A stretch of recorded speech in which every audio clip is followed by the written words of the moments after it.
Welcome back to the Study and Go Abroad Fair here in downtown Toronto. My name is Jesse McDougall. I'm here for CIUT 89.5 FM. The whole day, this whole morning, we've been speaking to presenters at this Study and Go Abroad Fair, schools that are offering students opportunities to further their career, to study in countries all around the world, to learn different languages, and even to study medicine. And right now, we're speaking with a representative from Curacao. Hello, sir. How are you? Good. How are you? Very well, very well. So your name is Fateh, Yes. and from Curacao. When I was speaking to your partners, they described you, sir, as the chancellor. What a Yes. title that is. I wish I could be a chancellor. What are you the chancellor of?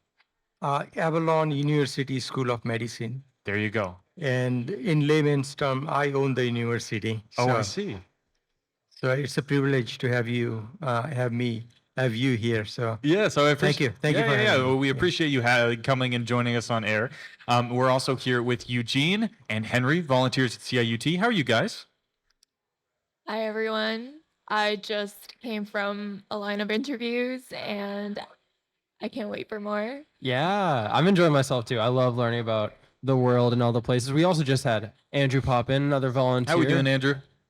He gives us a salute. Gives us a salute and shout out to Riley, of course, back at the station, holding it down there. Absolutely. Yeah. So we're going to talk about an island nation very far away from us here in Canada, just off the coast of Venezuela, as I understand, about 50 miles off the coast. So Fateh, break down for us, what is this island all about? Well, I think the most important thing is that it is one of the safest islands statistically in the Caribbean. Not only that, but it also is hurricane free, which very few islands in the Caribbean say. It's very close to Venezuela, so the hurricanes don't touch it. In the last 150 years, there's not a single hurricane recorded in Curacao. So those are safety features. But what we pride ourselves as a medical school is the education. It is the only medical school in the Caribbean that has two accreditations. And if I may spend a little time on accreditation, the accreditation is when a ECFMG or the accrediting agency certifies a few agencies to come and inspect the school. Okay. When they do that, they not only check the education, that, pass rate for practicing in Canada and Okay. all those things, but also they check about the living conditions, the safety of the students, and how are they educated. In other words, if somebody has those accreditations, the parents and the students don't have to look around. It's taken care of by the accrediting agency. And we have two of them, although we need only one. I see. Okay, you're above and beyond in the Absolutely. accreditation area. The only one. The only one. The Yes. only one. Okay, so you said that you own the university. Yes. What exactly, like I own, a family dog, I own my backpack and my books. What exactly does it mean to own a university? Well, I think it's if I'm in the field of medicine for more than 40 years. Okay. I taught medicine in the United States for over 35 years. Amazing.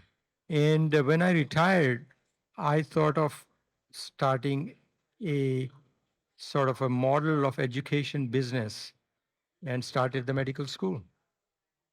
When was the school founded? In 2003, I took over in 2006. So you were really there from the start almost. Absolutely. Yes. And Yes. how big is the student body? We have a hybrid program where what is known as basic sciences are taught on the island, and we have about 150 students there. And we have equal number of students in the United States where they do the clinical part, and they are in West Virginia, Chicago, and Phoenix. That's very interesting. Yeah.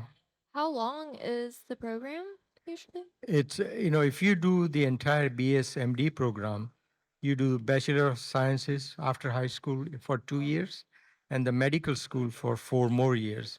So total is 6 years. But then after high school, in 6 years, you're a doctor. That's incredible. That's Yeah, incredible. So when yes. you were practicing, you said about 35 years or more that you've been, being a Yes. medical doctor. Yeah. Where were you In Ohio. around the country? In Ohio. In Ohio. I did my You know, I want my personal experience. Well, I do. I want to If know what it's like it's to be a interesting. doctor because I've You- always been on the operating table, so to speak. I've been on the other side of things. You've Yeah. seen countless people, the problems they're facing, but also probably some amazing solutions. People that have overcome illnesses and Yeah, yeah. such. So, And what is it like to be a doctor? I came to New York, did my residency, which is the training part, and expertise, what is known as fellowship in skin pathology. And then I moved to Ohio. And like I said, last 35 years, I both did practice skin pathology and taught at the local medical school. Okay. And then rather than retiring into oblivion, I thought I should use my expertise as a medical education expert Yeah. in opening a medical school. That's terrific. Now, my mother is a physician's assistant. She was for her career. And so, she got to interact with lots of people every day. You're helping. It's a very, you have to Very communicate a rewarding. lot. You have to Yeah. communicate with your patients and see, what's what's befalling them. So, how would you go about that? You're doing, maybe hundreds of conversations every week. Mhm. You're meeting all kinds of people. Does that Yes. have an impact on you? Absolutely. I think, that's a very, very incisive question. Only because people ask you, what is your expertise and what you do? It's superficial. What you're asking is something what I feel. Yeah. And I think this is one of the very few professions, and I think your mother probably will appreciate this, where you just not affect the patient, but you also affect the families directly. There are very few professions in the world that can do that. So you may be tired, you want to go home and take rest and stuff like that. But if there is a one slide that I look at and I can make a difference in the lives of the patient and the relatives, I do that because that gives me a lot more satisfaction. That's terrific. I'm glad that in this profession you can have such a direct impact on people. Yes, You know. it's one of the very few. Yeah. And not only that, but this is like my one-on-one practice you're talking about. One of the reasons why I opened or owned a medical school is because you graduate these doctors. We have over 500 of our own graduates who are practicing in the United States and all throughout the world. Yeah. Now, in my opinion, it's a blessing. I was treating somebody as one-on-one and a few relatives. Now these 500 doctors will treat somebody. So it really is an exponential growth of satisfaction that I get. I have an important question for you, Fateh. Yeah. We're talking about the medical industry, hospitals and such, we'll Yes. say, in the Caribbean. Right now in Ontario, we're having a debate about public versus private the hospitals and healthcare. Lots of medical workers are strongly in favor of public healthcare, but lots of conservatives are considering what private healthcare could look like. Maybe more efficient, maybe financially better. Where do you stand on that as someone with decades in the industry? Well, I may be biased because I come from practicing in the United States, Yeah, and I bias where towards healthcare is some of the most expensive treatment in the whole absolutely. world. You're right, but at the same time, it's one of the top healthcares in the world. So there is a give and take. If something that happens in a patient and needs immediate care, I think the availability of getting it and taking care of the patient is higher in the United States than over here. Nothing wrong with this system because this system in Canada affords medical care to multiple of people who have no means Sure. or less means to really be taken care of. But then, like I said, there is a give and take. You have that, but then the delay of treatment sometimes works against you. So I have no opinions what is good and what is bad, but because I don't want to hurt people here. Sure. But I think you have seen examples where Canadians who have means cross over to Buffalo and get treatment there because Absolutely. it's not easily available here. Those who do not have the means they stay here. That doesn't mean that they're going to get inferior care. It may be a little delayed. Nothing wrong with that. A difficult question, one that's being talked about in the provincial building, a Yeah. few kilometers away Yes. from us. But, sir, I want to know about the island itself. How have you visited the university, and what is it like to travel there? I go there 3 times a year. I spend my winters there because Ohio is too cold, and it works two ways. It's my medical school. I have 15 professors and another 15 para professors teaching there. So when I spend 3 4 months in the winter there, I go to each classroom. I attend their lectures. I talk to the deans and make sure that they get my input as to what it is, because after all, I have 35 plus years of experience. May as well impart that to our deans and other faculty members. But it is something that is very satisfying. And yeah, I wish there was a video part where I can show you. The university is over here in a multi-story building.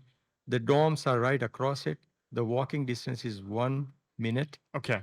and then the students are right there with and then that means they have availability of library and all those things, and on on an extended period of time when Sure. they're there.